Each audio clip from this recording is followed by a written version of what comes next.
Assalamualaikum warahmatullahi wabarakatuh. Perkenalkan, nama saya Dina Indana Zulfa dengan NIM 8776240008. Saya berasal dari UPBJJ Bandar Lampung, Pokjarnatar, Fakultas Keguruan dan Ilmu Pendidikan, jurusan Pendidikan Guru dan Sekolah Dasar.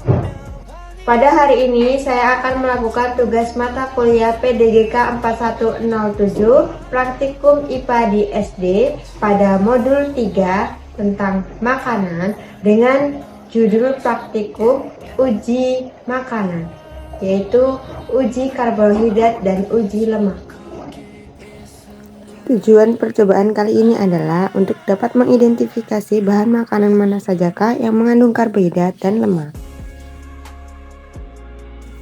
Karbohidrat atau amilum merupakan senyawa yang terdiri dari unsur karbon, hidrogen, dan oksigen. Untuk menguji bahan karbohidrat di dalam bahan makanan dapat diuji dengan pemberian larutan iodium. Jika bahan makanan yang ditetesi larutan iodium dan terlihat perubahan warna menjadi biru tua, biru ungu, ataupun biru kehitaman, maka bahan tersebut mengandung karbohidrat atau amilum. Alat dan bahan yang digunakan dalam percobaan kali ini adalah 1. Alat tulis, tabel pengamatan,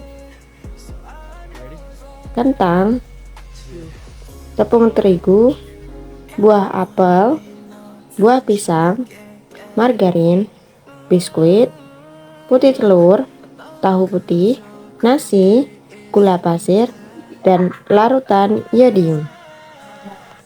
Langkah-langkah percobaan: 1. Susun bahan makanan dengan masing-masing namanya. Tetesi satu persatu bahan makanan dengan tetesan iodium. Perhatikan dan catat perubahan warna pada bagian makanan yang ditetesi iodium. Catatlah bahan yang diuji manakah yang menunjukkan warna ungu biru setelah ditetesi larutan iodium.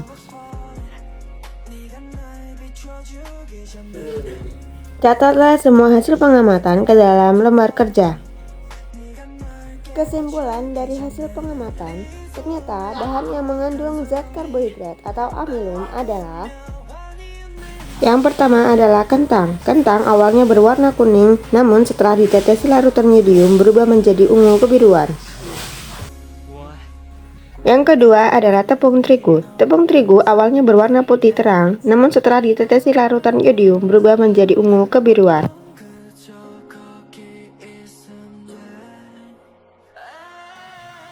Yang ketiga, pisang. Awalnya berwarna kuning, setelah ditetesi larutan iodium berubah menjadi ungu kebiruan. Yang keempat, nasi putih. Awalnya berwarna putih terang, namun setelah ditetesi larutan iodium berubah menjadi ungu kebiruan.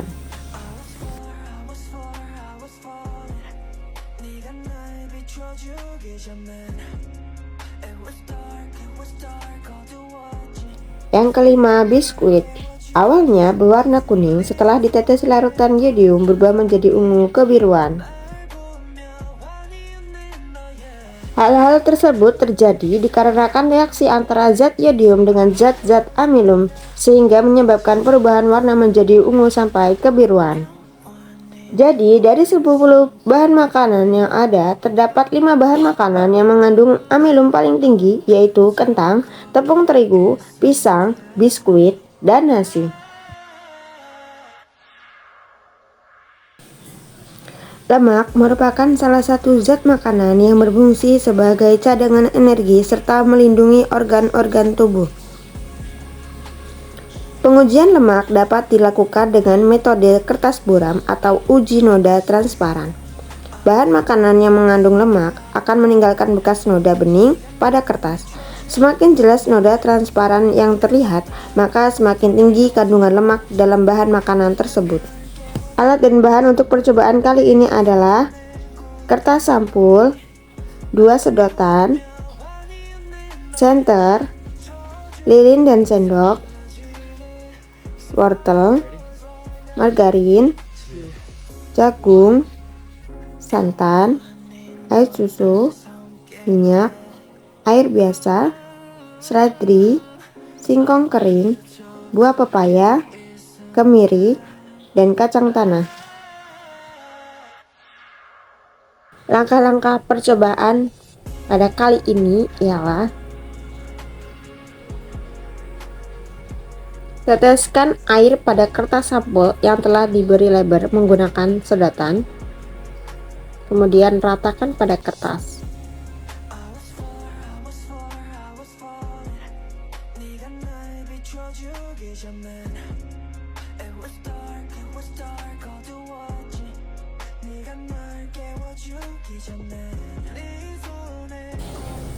Lakukan hal yang sama, yaitu meneteskan minyak pada kertas sampul coklat dengan menggunakan sedotan yang lain. Lalu ratakan pada kertas sampul coklat.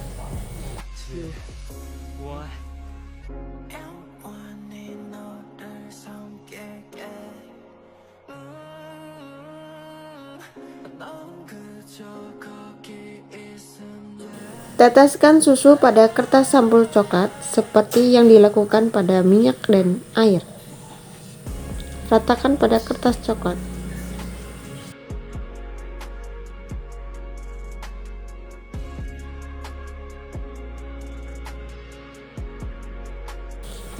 Teteskan santan pada kertas sampul coklat, kemudian ratakan.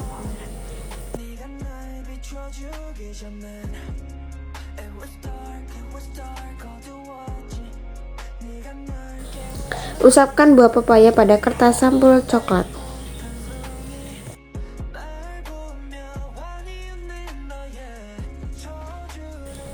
Lakukan hal serupa pada bahan makanan yang lainnya.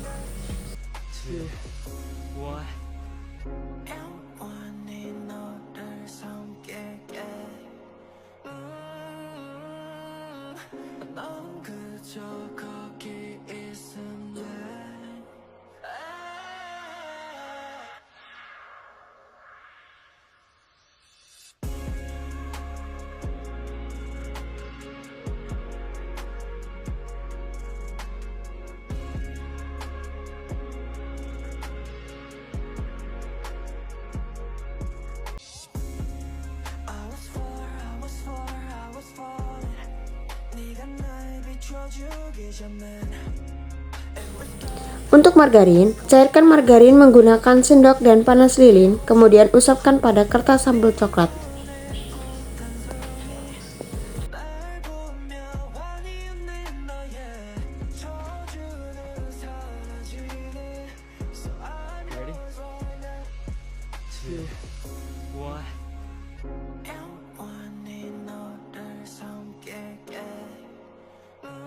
Usap kemiri pada kertas sampul coklat.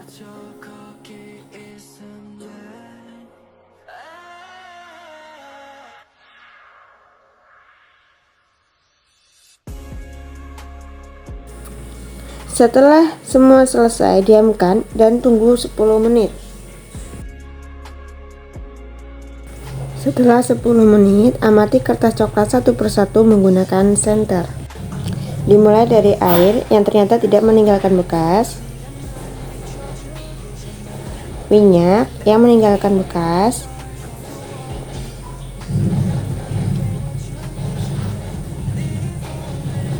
santan yang meninggalkan bekas, pepaya yang tidak meninggalkan bekas, wortel yang tidak meninggalkan bekas,